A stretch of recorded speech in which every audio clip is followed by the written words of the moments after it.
Lumberjacks are back in the Southland as the Piney Woods Power has returned. When looking at athletic revenues among the 12 Southland schools, Stephen F. Austin would lead the conference in both the EADA database and the Knight Commission at about $25 million. Delving into those athletic budgets further using the EADA database, the top half of rows are athletic revenues, followed by football revenues, and then how much of their athletic revenues are left over once you subtract football revenues. And Stephen F. Austin would be first in athletic revenues after you isolate those football revenues.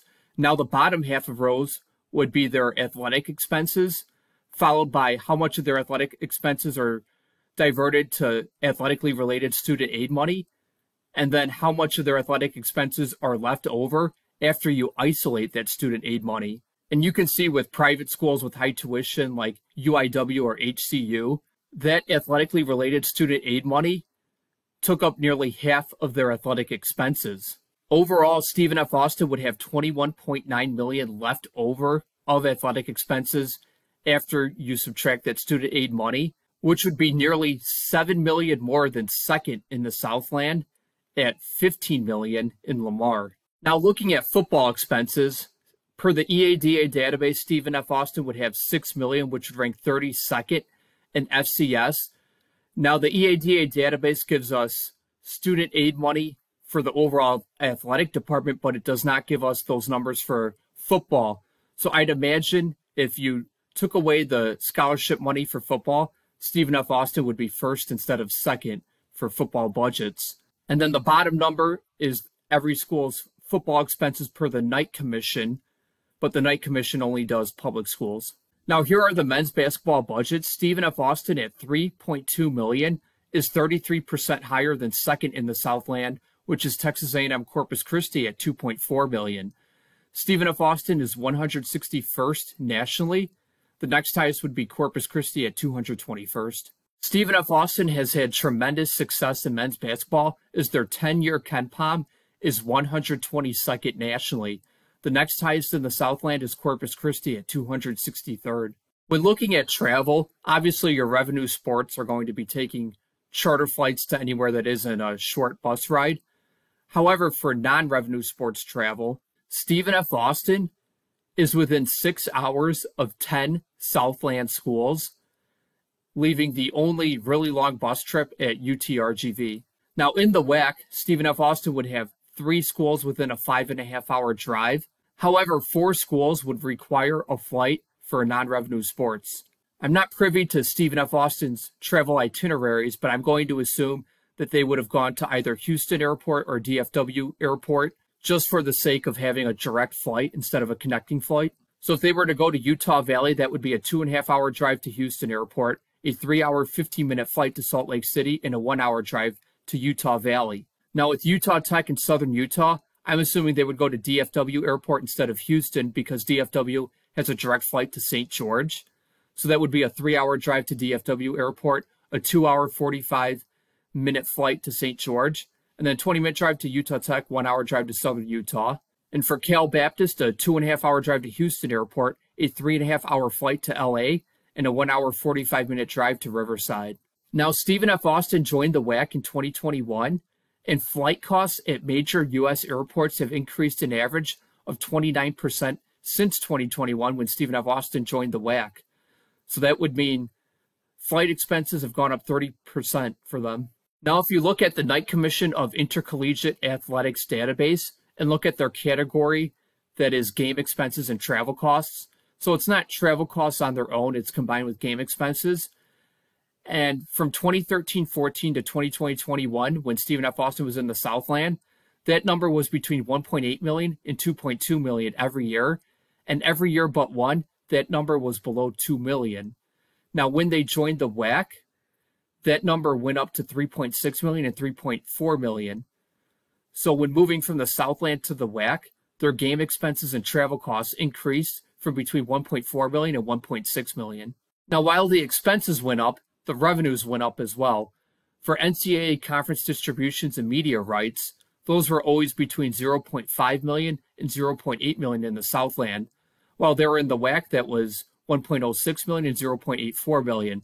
So they saw an increase of 350,000 to 550,000. So looking at the categories that conference affiliation might have an effect on, for expenses, you have game expenses and travel costs, which went up 1.4 to 1.6 million. For revenues, you have distributions and media rights, which went up 350K to 550K. Then ticket revenue, which went up 170K to 310K.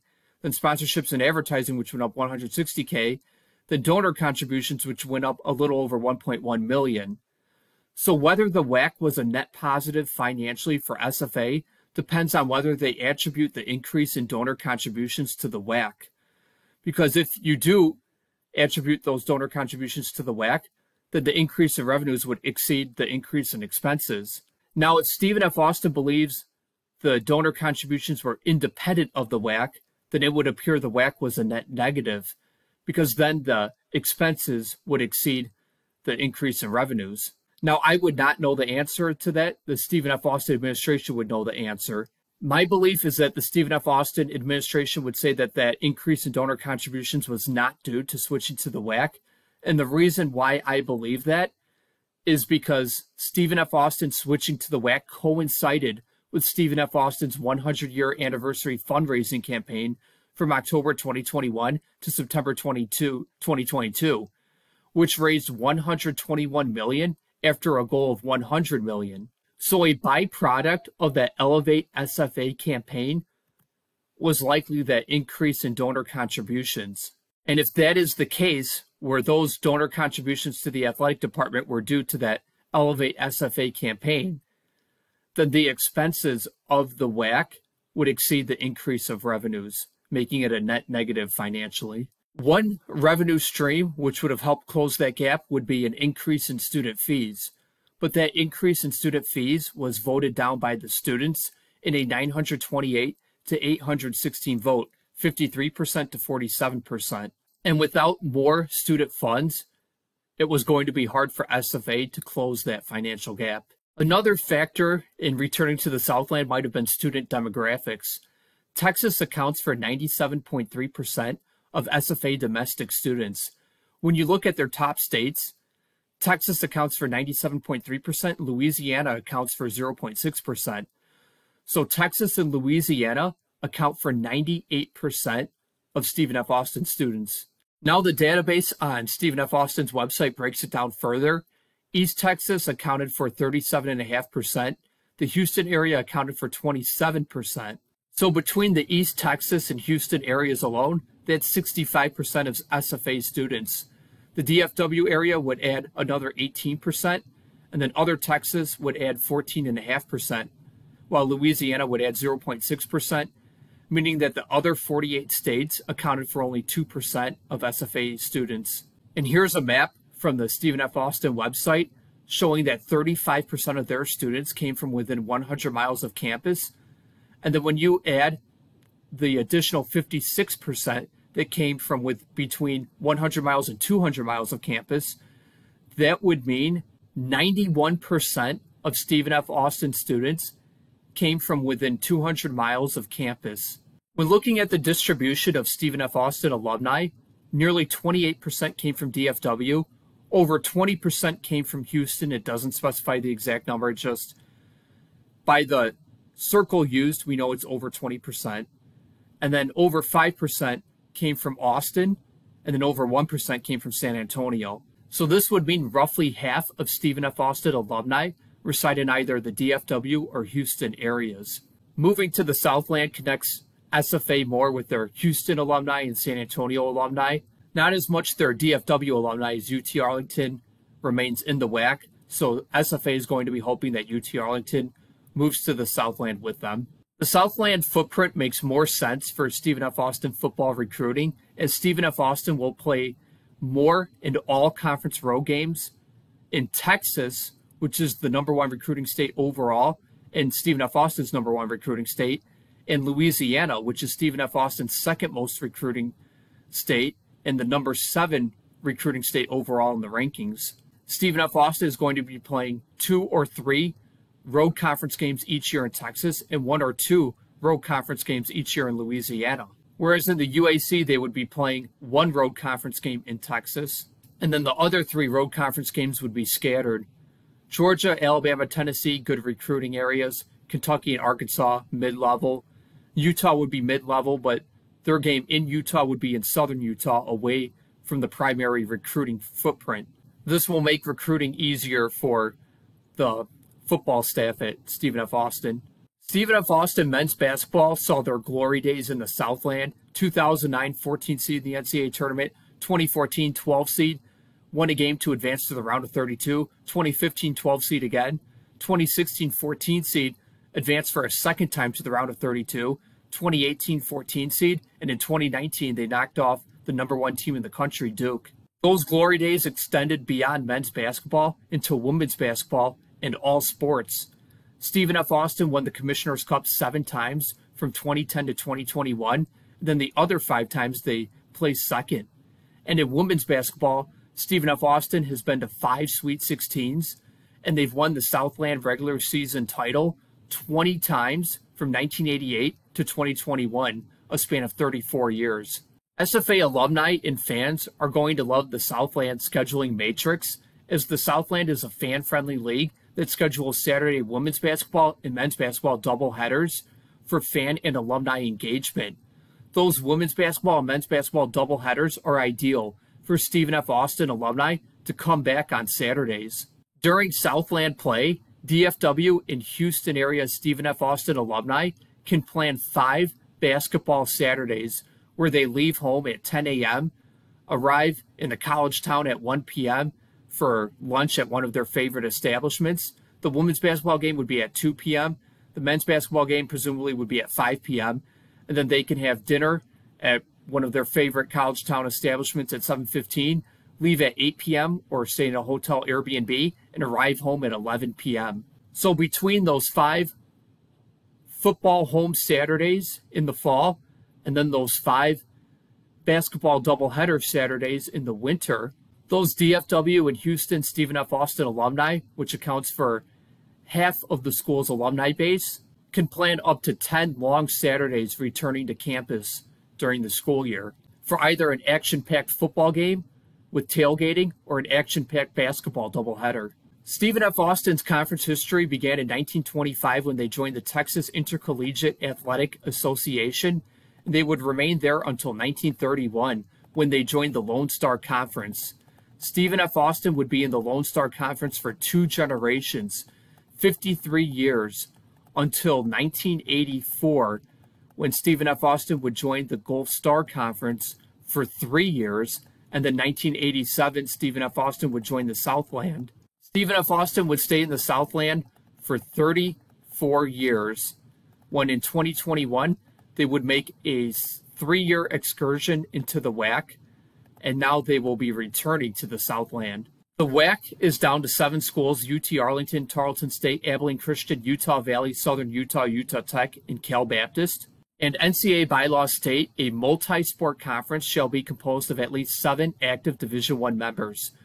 The member conference shall include at least 7 active Division I members that sponsor both men's and women's basketball. So to be considered a multi-sport conference, you need 7 full Division I members. Now, if you drop below 7 full Division I members, you do get a 2-year grace period.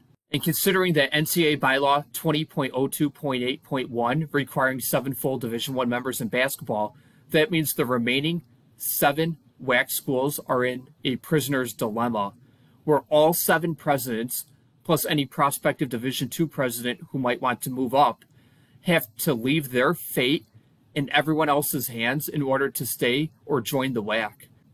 So while the WAC might be the best realistic option for all 7 schools, they all have to leave their fate in trusting other humans. Everyone has to trust the Summit League, and Big Sky won't invite any of the 3 Utah schools. Everyone has to trust the MVC won't invite UT Arlington, and that UT Arlington won't jump at a Summit or Southland lifeboat. Everyone has to trust that Conference USA won't get poached and invite Tarleton State, and that Abilene Christian and Tarleton State won't take a Summit, ASUN, or Southland lifeboat. And everyone has to trust that the WCC and Big West won't invite Cal Baptist. If even one of those 7 schools takes a temptation, the whole thing falls apart. Now, the Abilene Christian president is still all in on the WAC, telling Shelley Womack of the Big Country homepage, if I were to look out across the landscape, any opportunity that ACU might want to pursue, if it's available today, it's going to be available in a year or 2 or 3 years. So our priority is going to be to stay and build the WAC.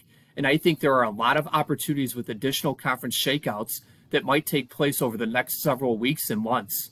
For us to be in this position, we have significant financial resources in the WAC, more so than most any conference at our FCS level. And for us to be looking for what opportunities might emerge that we could take advantage of in this time of shuffling that could really reinforce what we're doing, that's going to be our first priority. If you're asking me if I would love to see an all-Texas conference at some point, you better believe I would. If I ever get the chance to bring something like that about or have an influence on bringing Texas schools together under a Texas brand to play Texas sports together, especially football, man, we would jump at that chance. If there was ever a state in the country that could do that, well, it's Texas. So maybe there will be an opportunity for all the movement that's taking place to emerge as something we could pursue. So the Abilene Christian president is holding out probably for a WAC that would be all Texas schools without the Louisiana schools. And when you consider Abilene Christian's geography and travel, you can see why he would have that perspective. While Northwestern State is 6 hours, 15 minutes away, the other 4 Southland schools are all quite a hike. 3 of them are between 9-10 hour bus ride and would likely require a flight for non-revenue sports. The WAC has 4 schools that require a flight for non-revenue sports for ACU, and the Southland has 3, maybe 4. For Tarleton, it's somewhat similar. There's 4 WAC schools that require a flight for non-revenue sports, and then 3 Southland schools. Like Abilene Christian, Tarleton might want to be all in on the WAC as well. Tarleton, like Abilene Christian, seems to prefer the higher budgets of the WAC. In terms of finding a Division II school willing to take that risk to jump up to the WAC, Metropolitan State decided in 2019 that Division I is too costly. Their board of trustees had presentations from both the WAC and the Rocky Mountain Athletic Conference, and ultimately they decided on the Rocky Mountain Athletic Conference. And if they decided that Division I was too costly in 2019, they're very likely going to decide that in 2024, as the costs of Division I have only gone up since then. West Texas A&M has not been interested in Division I. The West Texas A&M president has been consistently adamant about staying Division II. He's even written an op-ed on it. And then these quotes are from the West Texas A&M website, from their longtime athletic director since 2006, who actually just took the Stephen F. Austin athletic director job last month. And his comments would reinforce the president's comments. He says, when you ask is Division I in the future, my answer to that would be absolutely not with the way things are right now. Assuming that Metropolitan State and West Texas A&M feel the same way, here are 8 schools in the WAC footprint they might take a look at and hope that one of them would be willing to take the risk of jumping up and spending that money into Division I in the WAC. And those 8 schools would be Angelo State, UTPB, Midwestern State, UT Dallas, Central Oklahoma, Colorado Mesa, the Ore Diggers of Colorado Mines, and CSUP. Here are some surface level numbers, nothing deep or analytical, just their enrollment, undergraduate full-time enrollment, the number of FCS schools with athletic revenue less than what they have, then their overall athletic revenue, their football revenue, what their athletic revenue looks like once you subtract football, and then where they're at in terms of Division I sports requirements. Keep in mind that UT Dallas has been Division III. They're moving up to Division II soon. So if they were to move up to Division I, it would be via the St. Thomas route. And note that UT Dallas was funding sports at the Division III model. UT Dallas wasn't spending $1 in athletically related student aid money. So if they were to move Division I, their funding model would be completely different. So those budget numbers are pretty much meaningless for them. Majority of these schools would have an athletic revenue that would be in the bottom 10 of FCS. Colorado Mesa and Colorado Mines have an athletic revenue that would be above 20 FCS schools, and then Central Oklahoma would be above 10 FCS schools. I imagine that Abilene Christian and Tarleton would want a football playing school in Texas or near Texas. So the schools they would likely pursue would be Angelo State or Central Oklahoma, or a slight chance of UTPB. And it really comes down to whether one of these schools are willing to roll the dice and spend the money to move up to Division I and hope that none of the 7 current WAC schools take a temptation elsewhere.